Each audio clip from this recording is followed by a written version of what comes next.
কোন কলা বাচ্চাদের জন্য উপকারী? বর্তমান কলা নাকি সিঙ্গাপুরি কলা নাকি কাঁঠালি কলা? কলা খেললে বাচ্চাদের ঠান্ডা লাগে না তো?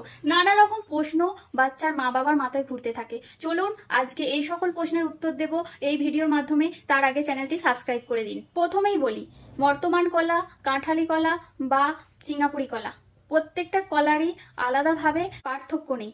পার্থক্য আছে শুধু শেপ, সাইজ আর টেক্সচার। তাই যে কোনো কলাই বাচ্চাকে দিতে পারেন।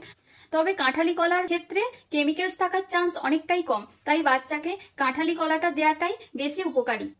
এরপর আসছে, ঠান্ডা লাগলে কি বাচ্চাকে কলা দেওয়া যায়? অবশ্যই হ্যাঁ, বাচ্চাকে যে কোনো সময়, শীত, গ্রীষ্ম, বর্ষা, যে কোনো সময় বাচ্চাকে কলা দেওয়া যায়।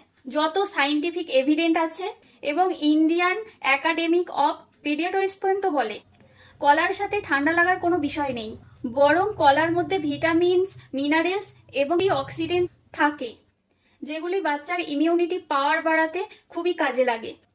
তাই অবশ্যই বাচ্চাকে রেগুলার কলা দেবেন। ধন্যবাদ।